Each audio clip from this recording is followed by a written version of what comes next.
kuna bana tishiko zo wakati emission biso oba ye retard bozaka objet bo ben sa bande na 081 089 1274 kuna deba representa na biso moko to ko telefone pe to ko assister bino na question mo za nango mama ani na banza yo mtu okoiko za la siko na question suka soko za nango avant que to ko sisa matière sur programme un peu pas les avoir concerné bongo n'est-ce pas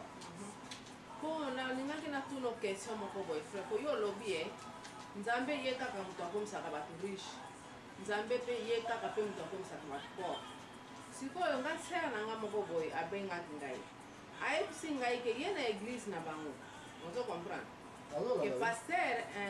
pasteur ayaki kote na église na bango. Aipsi bango banani bani ko koma ba millionnaire. Ba o bani ko koma riche. Yes, banani bani ko koma riche. Batulioso batelemi mokane ba yino webi ko mutulioso ali ko ko riche quand même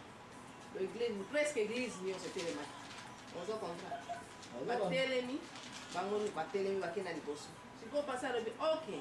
boni ko ko riche na lingi bino nyonso ko wana opesa ka $100 chaque mois pour 12 mois et ko wa donc inanet donc pesa ka $100 donc ceux qui vont payer $100 wana chaque mois donc comment va riche bazala ko sala ngo mususu kutu avant kutu donc avant 12 mois les koka ki ko pesa bon bazala ko pesa de pas na ye ou bien na église et pas ye pasteur ndasenga ko donc ba pesa na église et ba pesa na pasteur donc zero musera ngalo bi ngalo ko la zonge ni ko 1200 wana basengi pona ye il a 12 mois, $100 donc 1200. Alors, il y a un qui compte. On comprend. Nous sommes pas en train de chaque mois. Après une année, par rapport à riche, comment il est riche? Tu peux passer, même passer loin. À Zongi, il est haut. À Zongi, le sous à l'objet. Banani, si quoi, on est comme un sous riche. On sert à moi, à lui, à Okélé. Oui, les bossons à l'objet qui doit riche. N'a comme un gâteau, bon, c'est qu'on a thème à sous. Bon, il va aller à 5 ans, à 5 ans, au lieu de descendre à $50,000, on va tenir ça à $1,000. Va payer ça $1,000. Bien, va payer $1,000. Riche. Quelques bâtiments des gens qui vont couper ça. Si quoi, bon lobby, Nzambe, mais ce qu'on va passer à 5 ans, va payer ça y en a un bon. On va le lobby. Nini au niveau de la place. Si vous n'avez pas de terre, si vous n'avez pas de terre, siko yo lobby o Nzambe kama tano siko yi passer azo senga loko jean ngai na lobby ou non bien pasteur siko passer wana azo senga mbon ko akom sa riche donc ni ko ba yenta ni moko sa riche siko o e des fatanga ye bata 1000 o bi ke 1000 eza facile te bata 1000 ba mona na ki mo ka kiti na 500 ba moi mo ke a kiti siko ke o bo pesa o nyo sana mo siko bo ye ba ke ba benediction na bino pe ko za mo ke ni ko ba yenta za o pesa benediction. Alors donc na ko sala kana nzao bien donc nzamba ko pesa bino kamke bien na ko senga ndeka nzamba ko pesa donc apesi ba o ba pesi $1,000 ba ababia ko benir bango ba ko ba riche ba o ba mona ne ba o moi o so za na 20 10 aya ko pesa mais alobi a ko be a ko ba ko ra ba riche mais o you know on comprendre na lobi so nde wana question eza wapi siko parce que na la ligne scénario na donc ça va comprendre le ngol ba boye pasteur moko ayaki na église n'est-ce pas et puis alobi o ba benga ki okutu na information ozwi et que mundi moko boye a rapporté pas na que mutei moko bo soit pasteur soit prophète akendaki pas na bango a prophétiser n'est-ce pas alobi na bango te banani balingo koma ba riche boya ko pesa ngai mbongo n'est-ce pas pour ba riche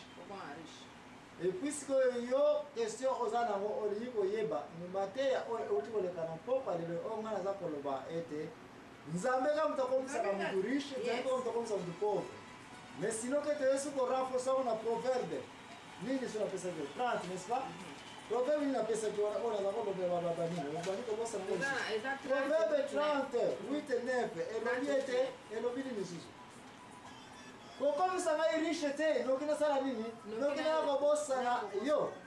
ko comme ça va pauvreté no ki na ya ko yiba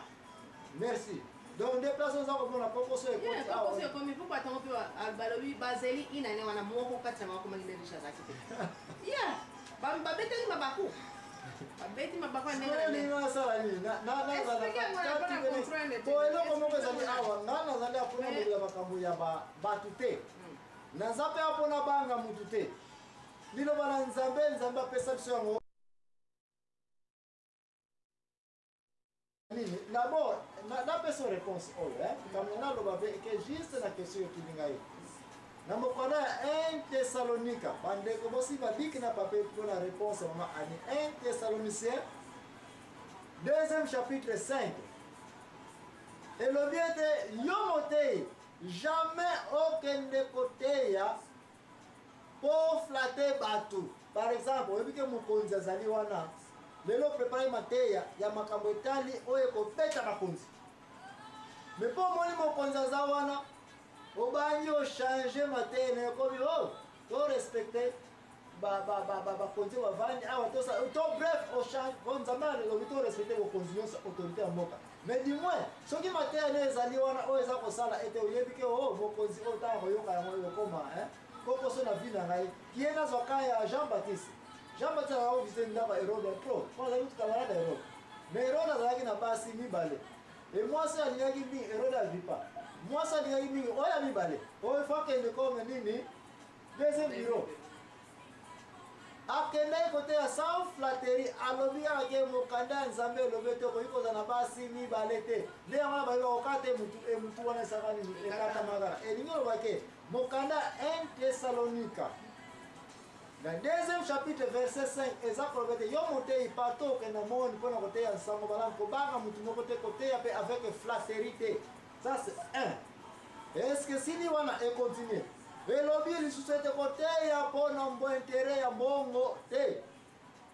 naza koya mpona répondre question na yo mena boyi na korépondre yango selo ngai mais selo mokanda ya nzambe la vérité yaka si kotanga na mokanda ya bacorinthiens 2e Corinthiens na 2e chapitre na verset 17 eza koloba ete koteya avec intérêt moko te donc deux verset napesi yo nyonso naka koloba likambo moko koteya avec intérêt te koteya surtout avec intérêt ya mbongo te koteya mpe avec flatterie te sikoyo nazongi eske olingi nakota na detail mwa moke na makambo outi koloba na mutu ayei koloba na bango bakoma na mbongo bakoma riche oui réponse nanga yango oyo première réponse ezali mokanda kaka ya proverbe 30 elobete nzambe okokomisa ngai riche te noki naya kozangela yo sikoyo tata waye awa po ateya bato ete bolingi bokoma bariche boya kopesa ngai nini mbongo mpongo nasala nini na benir bino nayebi na ngai te mais peut-être azaka korefere soki aza na nguya ya nzambe na ndenge ye amonaki yango peut-être aye komona ete profete wana ntango akende kovisite mama wana ya mobola wana ya koko wana ya veve wana ntango akomi epa na ye asengaki mama ayela ye nani biloko ya kolia n'est-ce pas ntango bayelaki biloko ya kolia ntango alele ya sokoli ameli mai na elie asilisa tiki poussière te nde histoire oyebi yango mama wana akomaki nini beni na banza soki atelemaki na place wana koloba ete boyala kopesa ngai bombongo na bino mpo ngai nasenga na nzambe abeli bino bokoma bariche nayebi na wana soki place wana atelemelaki soki atelemaki na place wana naza na mo moko nakoki koloba te nakoki mpe kocontredire yango te parce que eza na bible asali baverset biblike ye akoki kosupporte yango mais problème moko ngai naza nango estce aza na nguya ya nzambe soki aza na prophesie ya nzambe eke azalaki kokomikela miso na nzambe alors nzambe moto ayebisaki aloba yango na bato baya kopesa ye mbongo po bato yango bakoma yoka nano